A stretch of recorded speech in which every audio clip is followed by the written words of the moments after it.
semuanya, selamat datang di Media Bicara, tempatnya ngobrol santai tapi berbobot bareng aku Enjang sebagai moderator pada podcast kali ini. Nah, sebelum itu nih, Sobat Bicara nih pernah nyadar gak sih kalau zaman sekarang tuh nonton televisi tuh udah bukan jadi pilihan pertama lagi. Dulu ya acara prime time di televisi tuh jadi tontonan wajib keluarga, tapi sekarang kita lebih sering scroll TikTok, nonton Netflix, atau dengerin podcast kayak gini. Nah, kali ini kita bakal bahas bareng-bareng soal peran pemerintah dalam mengatur industri penyiaran. Masihkah relevan atau enggak sih aturan yang ada sekarang? Gimana dengan konten digital yang makin hari makin masif? Yuk langsung kita bahas aja pada sesi pertama kali ini bareng dua narasumber yang kece tentunya ini. Wow. Oke, bisa kenal dulu nih asalnya dari mana dan namanya siapa tentunya. Oke, mungkin dari aku perkenalkan teman-teman, aku Gita dari Ilmu Komunikasi dan asal saya Gunung Kidul. Oke, halo kita nih warga Gunung Kidul nih, mana suaranya ya, pantai yang indah kayak gitu Iya, ya. bener, absen warga Gunung Kidul. Absen ya Sobat Bicara dari Gunung Kidul nih tentunya. Betul Oke nih, kakaknya nih asalnya dari mana dan namanya siapa nih tentunya? Asal saya tuh dari Wonosobo, nama saya Zaidan dan sama dari Ilmu Komunikasi juga kan. Iya, oke, Zaidan dari Wonosobo, tempat yang dingin ya pastinya ya. Benar-benar. Oke, tadi kan kayak kita masih agak kurang akrab gitu ya kalau panggilannya kakak adik gitu ya. Jadi konteksnya ya, gimana kalau kita panggil nama aja? Pasti Sobat Bicara juga sangat relate nggak sama kita, umurnya sama, terus kayak lebih akrab kalau kita langsung pakai panggil nama. Bener-bener kayak bestie gitu Ya, ya. bestie banget ya tentunya. Oke, tadi kan udah disinggung ya mengenai regulasi penyiaran di Indonesia. Nah, aku tuh sebenarnya tuh penasaran gitu loh. Kayak zaman sekarang tuh kayak televisi tuh udah jadi nomor 2 gitu loh. Kayak kita tuh sering scroll TikTok, scroll medsos, yang mana tuh itu malah jadi ngebuat kita nggak nonton televisi lagi nih. Aku pengen penasaran banget nih buat Gita sama Zaidan, gimana nih keseharian, apakah masih menonton televisi ataukah masih enggak nih? Apa sama kayak Enjang gitu loh, nonton scroll TikTok terus, nonton YouTube kayak gitu? Iya. Kalau kita nih Enjang, oke. akhir-akhir ini bahkan udah nggak pernah nonton TV ya. Bahkan kayak udah nggak pernah kayak udah scroll TikTok, kayak keseringannya scroll TikTok, nonton film di Netflix, seperti itu. Kayak udah nggak pernah gitu loh. Oh iya, udah dikesampingkan gitu ya. Bener banget. Kalau Zaidan nih gimana? Apakah masih sering nonton TV ya di rumah atau kosnya gitu? Ya sama aja sih Enjang, nonton TV paling 2 tahun yang lalu deh. Aduh, kayaknya. 2 tahun yang lalu ya, itu cukup Enggak, lama ya. Kayak sekarang ya udah, kayaknya kan Gen Z juga jarang juga ya yang banyak nonton TV gitu. Jadi kita sih. lebih nyaman scroll TikTok yang video pendek-pendek gitu sih Iya, kayaknya. karena kayak dipengaruhi oleh teknologi digital Iya, juga ya. Jadi betul. kayak Gen Z kayak kita tuh kayak jarang banget buat nonton televisi. Iya. Nah, kira-kira tuh ada nggak sih kayak regulasi dari pemerintah yang mengatur akan hal itu gitu loh, kayak mengatur tentang konteks penyiaran, apalagi penyiaran digital kayak gitu-gitu. Ada nggak sih kira-kira regulasinya? Langsung kita jawab nih. Iya, jawab aja dong. Ini Sobat Bicara ini pasti yakin dan Langsung kepo banget. Iya. Jadi langsung aja ya Enjang, kalau terkait landasan hukumnya itu terkait Undang-Undang Nomor 32 Tahun 2002 yaitu tentang penyiaran, yaitu sebagai pelaksanaan regulasi hukumnya tadi. Jadi dibentuk kayak Komisi Penyiaran Indonesia atau dapat disebut juga dengan KPI Enjang. Yaitu kayak sebuah lembaga independen kemudian yang bertugas untuk mengawasi sebuah konten tadi yang tentunya berdasarkan P3SPS. Oke, apa tuh P3SPS? Kayak panjang banget dan kepanjangan pasti sangat panjang itu ya. Benar banget. Oke, Jadi apa tuh? P3SPS itu merupakan pedoman perilaku penyiaran dan sebuah standar program siaran. Jadi kayak sebuah pedomannya, sebuah standarnya si penyiaran tadi. Jadi KPI ini memiliki wewenang yang untuk memberikan sebuah sanksi administratif kepada kepada lembaga penyiaran yang melanggar aturan, kayak semisal mereka melakukan sebuah pelanggaran, kemudian hingga dapat pencabutan izin seperti itu. Jadi kayak mengatur sebuah siaran itu agar siarannya bisa berjalan lebih baik gitu. Bener ya, banget. sesuai dengan strukturnya ya pasti. Oke nih, terus nih ada nggak sih UU ini tuh masuk ke dalam sebuah program gitu? Wah, tentunya ada dong. Oke, apa tuh program? Ini tuh masuk ke dalam sebuah program legislasi nasional atau dapat disebut juga dengan prolegnas, yaitu sebuah pasal yang dianggap sudah tidak relevan. Apalagi kan banyak ya yang sekarang ini siaran ini tidak hanya sebuah radio maupun televisi kayak lewat internet. Oke. Kan banyak banget ya, apalagi di era digital zaman sekarang. Iya. Oke, dan menarik ya, tapi tuh kayak kan ini kan kayak perkembangan teknologi tuh semakin pesat ya, dan mana tuh kayak apakah UU yang diterbitkan tahun 2002 tuh masih relevan ya sampai saat ini, karena kayak batas waktunya tuh udah jauh banget ya dari 2002 sampai 2025 ini. Kira-kira UU itu tuh apakah masih relevan ya dengan kehidupan kita saat ini? Nah, kalau menurut kita sih oke ya, kayak layanan itu publik maupun tentang pelindungan anak. Tapi teknologi itu kan balik lagi bergerak secara cepat ya. Cepat jadi banget kayak ya. banyak sekali konten-konten digital itu kayak viral tapi nggak ada tersampingkan pengawasannya. Jadi kayak kita itu sebenarnya butuh revisi UU yang bisa menjangkau siaran digital juga, Enjang. Tapi harus hati-hati juga ya, karena jangan sampai tumpang tindih dengan Dewan Pers. Oke, jadi intinya tuh kalau TV diatur tuh TikTok dan HP tuh juga harus diatur gitu ya. Bener banget. Jadi kayak nggak cuma regulasi penyiaran di televisi saja, tapi juga harus ada regulasi penyiaran di digital seperti TikTok dan Instagram ya tentunya. Nah, benar banget. Oke, Enjang mau tanya nih, Gita dan Zaidan juga nih kan masih aktif ya pasti di dunia digital, apalagi Iya generasi dong, Z pasti. yang nggak bisa hidup tanpa media sosial, Ya, bener gak? bener, Nah, ini tuh kalau dari kalian sendiri pendapatnya gimana nih akan ada permasalahan ini? Kalau dari aku sih ya, kayak pas pandemi itu pemerintah dan KPI sempat kerja bareng untuk edukasi publik lewat TV. Lalu program analog switch off di tahun 2023 bikin siaran digital yang mungkin lebih efisien dari sebelumnya gitu. Tapi konten di TikTok dan YouTube masih belum kepegang juga gitu ya. Jadi tetap sama aja gitu ya, konten di TikTok dan YouTube tuh masih dikesampingkan gitu ya, masih Iya, belum bener, dipegang Enja. dan diurusin gitu ya. Benar. Oke, dan padahal tuh sekarang anak muda lebih banyak dapat informasi dari situ Bener gitu. sih, bener. Belum ada lembaga yang bisa menilai kualitas dan implikasi konten digital secara nasional. Makanya KPI harus bersinergi dengan Kominfo dan masyarakat sipil agar pengawasannya tidak bersifat represif nih. Oke, nah kan sekarang kan kita udah bahas nih ya soal UU penyiaran dan peran KPI tadi. Yeah. Nah, tapi tuh kayak penasaran gitu loh. Zaman sekarang tuh kan media nggak cuma televisi dan radio aja ya. Dan Yeah, sekarang benar, tuh benar. semua orang, bahkan nggak dari anak kecil sampai anak dewasa tuh pasti udah ada HP. Yang mana itu tuh bukan di TV lagi gitu loh, tempat pertemuan antara keluarga, tapi udah melalui digital dan HP-nya masing-masing. Nah, gimana tuh regulasinya? Apakah udah cukup tentang hal itu?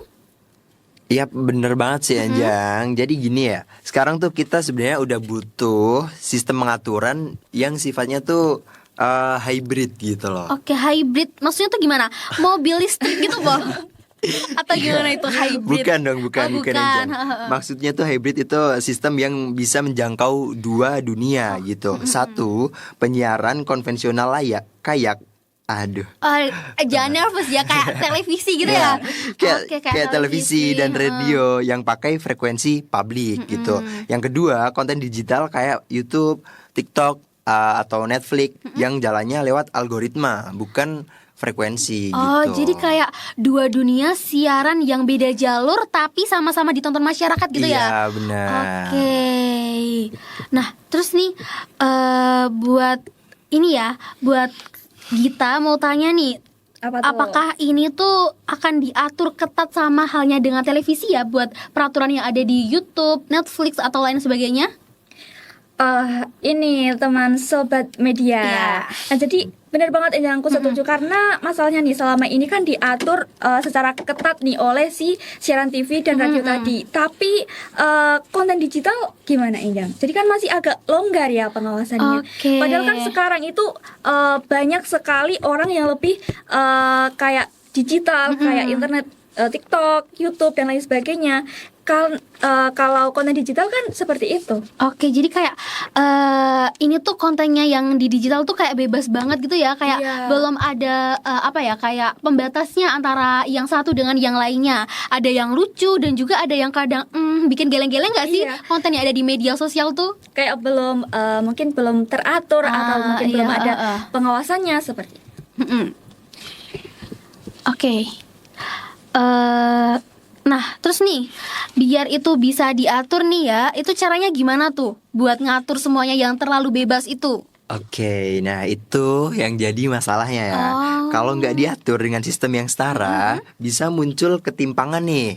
Misalnya, TV diwajibkan patuh pada standar KPI, tapi konten digital bisa tayang bebas meskipun kadang melanggar etika atau bahkan menyebar hoax gitu. Oh, wah, ini nih ya yang jadi bahaya banget kalau Iya, informasi yang benar. nyebar tuh nggak bener, tapi malah viral karena disukai algoritma ya, kayak di media sosial gitu nggak sih? Kayak berita-berita yang emang lagi panas dan banyak orang, banyak netizen yang mana dia komentar, nge-like, terus di repost dan lain sebagainya, itu yang bakalan membuat itu semakin meningkat gak sih? Padahal belum diketahui bahwa itu tuh adalah konten yang bener atau enggak gitu gak sih? Iya, betul. Setuju banget.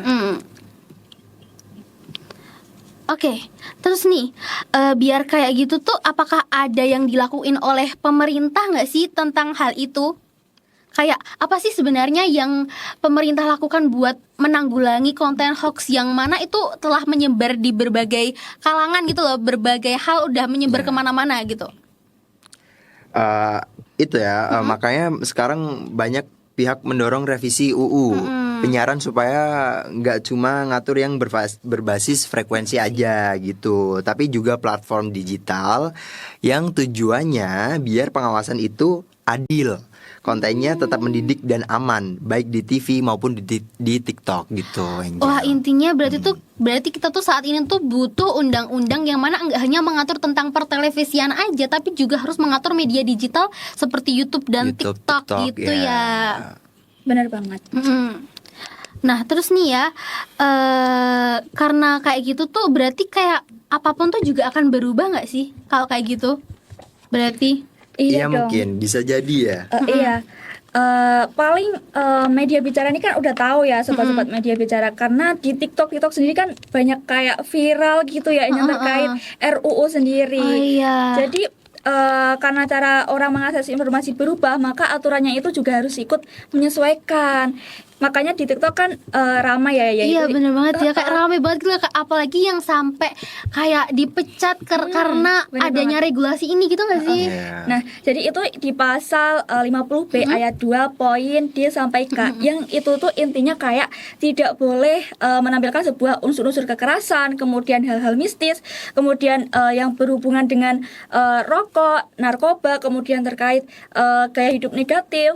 Yang tentunya aturan ini sangat problematik nggak sih, Jang? Iya juga sih, kayak kan udah kita ketahui sendiri ya bahwa perfilman yang ada di Indonesia tuh biasanya tuh kayak film luar tuh banyak gitu loh yang masuk ke Indonesia, yang mana kan kayak hal-hal merokok, terus kayak narkoba, minum-minuman keras itu kayak udah lazim gitu nggak sih di luar negeri. Takutnya nih ya nanti tuh kayak film-film itu malah nggak jadi masuk di Indonesia, dan kayak hal-hal seperti itu kan malah yang membuat menarik minat penonton untuk menonton sebuah film ini. Nantinya kayak sutradara film, produsernya tuh kayak malah jadi takut-takut buat ngebuat film. Tapi ya emang sih itu emang perlu banget ya, karena anak-anak di bawah umur juga pastinya nggak boleh menonton hal-hal yang seperti itu ya, yang emang sepantasnya mereka nggak nonton. Tapi mungkin lebih baiknya tuh kayak agak dipilih-pilih lagi gimana caranya biar itu tuh tetap teratur gitu ya. Iya. Benar banget. Jadi kalau menurut kita nih, kayak sebuah hal itu tuh kayak berpotensi sensor yang berlebihan, yang tentunya itu dapat membatasi terhadap keberagaman konten nih, yang jadi kayak gimana ya, kayak seperti sutradara mungkin kayak jadi dibatasi kan Iya. ya.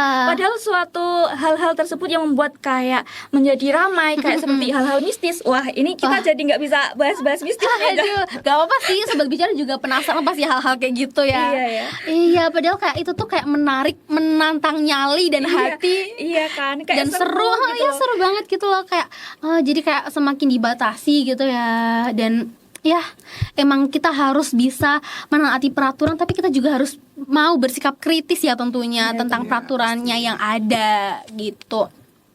Oke nih, nggak kerasa banget ya Enjang udah ngobrol sama Gita dan Zaidan yang cukup panjang dan seru banget nih. Sobat Seru Bicara banget. pastinya juga akan terhibur ya dengan adanya Enjang, Gita dan Zaidan di sini. Nah, terima kasih nih buat Gita sama Zaidan yang udah sharing dan ada pengetahuan baru nih buat Enjang dan juga Sobat Bicara di rumah. Nah, penjelasan tuh benar-benar membuka mata kita tentang pentingnya regulasi penyiaran yang relevan di era digital ini, termasuk TV, nggak cuma TV ya, ada TikTok, YouTube, dan media sosial yang lainnya. Semoga ya obrolan ini tuh bisa jadi bekal nih buat Sobat Cerita juga untuk lebih kritis nih dalam mengonsumsi media. Dan tentunya sadar bahwa kebebasan berekspresi juga punya tanggung jawab. Sekali lagi makasih banyak buat Gita dan Zaidan, sukses terus untuk aktivitas dan karya-karyanya. Oke, Wow. sama-sama Enjang. Oke, sobat media, terima kasih banyak ya.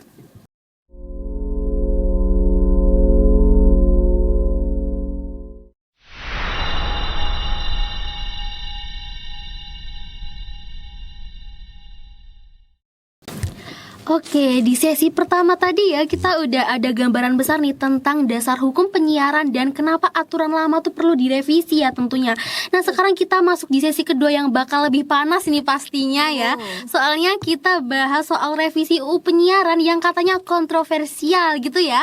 Apalagi soal pengawasan konten digital dan OTT kayak di YouTube dan di Netflix ya. Nah, itu tuh kita hadir dua narasumber yang cantik-cantik dan super kece ini. Bisa nih Kak perkenalan namanya dulu dan asalnya dari mana nih? Oke, bisa dulu nih kakak yang berjilbab hitam ini. Halo, namaku Mona, aku asal dari Jogja. Oke, asal Jogja ya tentunya. Oke Ya, nih, Kak satunya nih boleh kenalan. Aku Nashwa dari Jogja juga. Oke, temenan ya ini dari Jogja semua gitu. Iya kan? Oke, aduh anak Jogja tuh pasti sangat relate ya dengan keadaan Jogja kali ini. Iya. Ya sepanas itu ya Ya, kalau panas kita berangkat ngampus atau pulang ngampus gitu ya Iya, tentunya. bener banget. Nah, terus nih, Enjang kan tadi udah nyebutin ya bahwasanya kita akan membahas tentang per RUU-an. Pusing nggak? Pusing. Nah, Iya, pusing banget ya Kak. Kak. Kayak emang kalau ngebahas tentang RUU tuh nggak habis-habis dan Iya, bener. bikin pusing 7 keliling ya. Iya. Rumit emang rumit sih ya. Nah terus nih, Enjang kan sempet baca-baca ya, katanya tuh revisi UU penyiaran tuh bakal bisa bikin kebebasan pers jadi terancam. Nah menurut si Mona dan Naswa tuh emang itu bener ya kayak gitu? Apakah emang bikin dunia pers terancam dengan adanya RUU itu? Oke, Enjang, betul ya. Jadi salah satu pasal dalam draft RUU itu memberi KPI wewenang untuk menyelesaikan sengketa jurnalistik dan mengawasi isi berita. Padahal tuh di wilayah Dewan Pers kalau KPI masuk ke ranah jurnalistik tuh bisa mengancam kebebasan pers. Kritik tuh datang dari berbagai pihak termasuk AJI dan Dewan Pers. Oh jadi dengan kayak KPI masuk tuh kayak mungkin malah bikin agak rumit gitu Iya, ya. Oke, betul. jadi tuh Kak, KPI itu jangan sampai jadi polisi konten ya. Jadi Kak harus menjadi KPI yang bijak pastinya. Terus nih, Iya. Betul banget. Dalam draft RUU tuh ada wacana pemberian izin bagi kreator konten digital, bahkan KPI bisa ngawasin isi berita termasuk investigasi.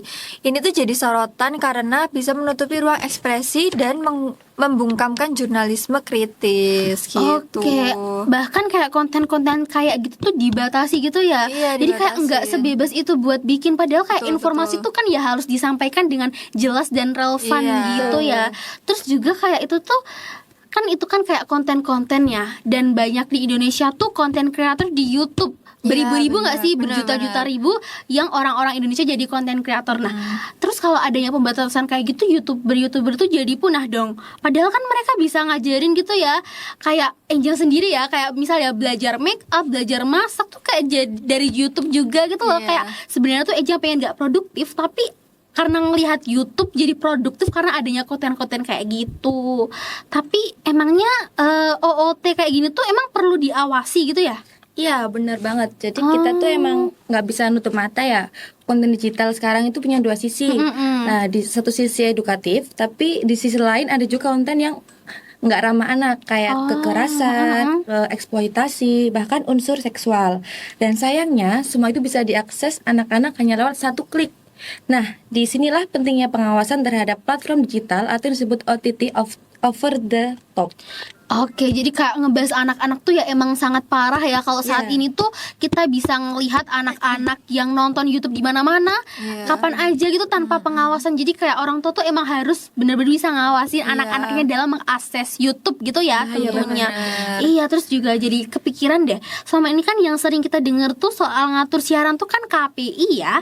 Tapi sekarang dunia kan udah berubah ya. Banyak orang yang nonton lewat YouTube, Netflix, TikTok. Kira-kira KPI itu apakah akan nantinya terjun ke dalam YouTube, Netflix, dan TikTok? Ya, menurut saya, ya bisa aja. Tapi kalau KPI mau terlibat dalam pengawasan OTT itu atau platform digital, mereka itu juga harus diperkuat, terutama dalam hal pemahaman teknologi dan dunia digital yang cepat banget berubah.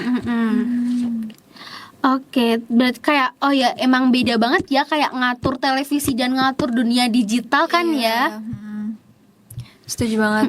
Karena ngatur konten digital itu beda banget sama TV. Jadi butuh kolaborasi agar bisa kerja sendiri. Misalnya nih KPI bisa fokus di sisi etika dan nilai budaya dalam kontennya. Sementara Kominfo bisa ngurusin sisi teknis kayak distribusi dan sistemnya. Nah, peran masyarakat sipil ini juga penting buat bantu ngawasin dari bawah. Kalau enggak dibagi jelas kayak gini bisa tumpang. Oke. Gitu.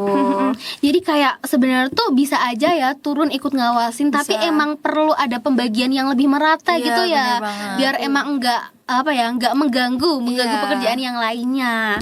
Oke. Jadi tuh kayak bisa disimpulin juga ya bahwa tuh regulasi tuh penting ya buat jaga kualitas dan moral publik. Apalagi nanti KPI juga bakalan dia ngawasin ya tentang apapun yang emang ranahnya KPI gitu ya. Bener.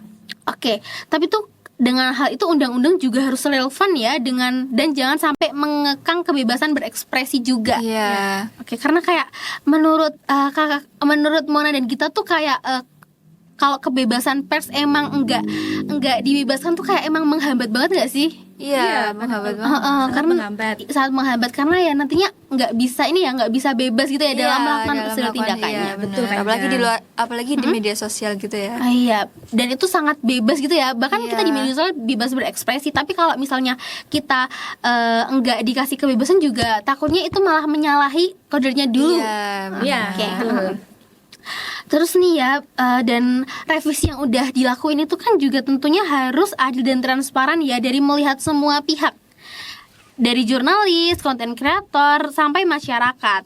Nah oke nih, makasih banget ya buat Mona dan juga Naswa atas materinya yang penuh dengan pemahaman yang mana kayak Enjang dan Sobat Bicara juga pasti akan mendapat pengalaman yang lebih-lebih ya pastinya nih.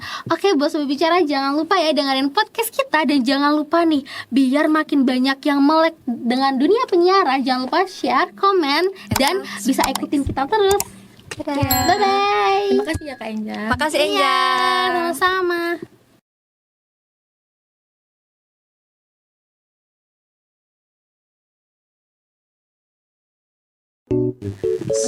Apa? Sampai jumpa Media Media Bicara. Kamu aja lanjut. Sampai jumpa Media Bicara. Dari kami kelompok 2. Jadi kelompok 2. Aku Enjang gitu. Oke. Urutannya gimana nih? Kesini apa? Gini. Ya. Bebas ya. Oh ya, ada aku Gita, Mona, Nasla dia. Aku terakhir. Maju Media Bicara. Orang gue HP ini telepon. Udah itu loh. Tolong aku. Maju Media Bicara.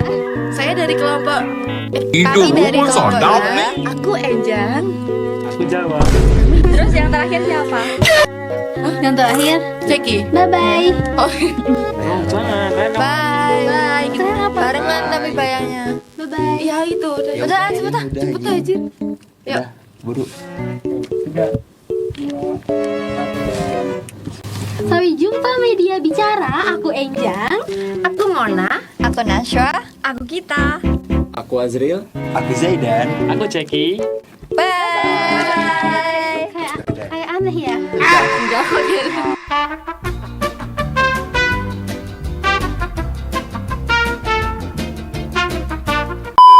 Halo Sobat Bicara, kami dari Dari kelompok 2 izin pamit. Aku Enjang. Aku Mona. Aku Nashwa. Aku Kita. Aku Azril. Aku Zaidan. Aku Ceki. Sampai jumpa. Nah, Ini enggak sih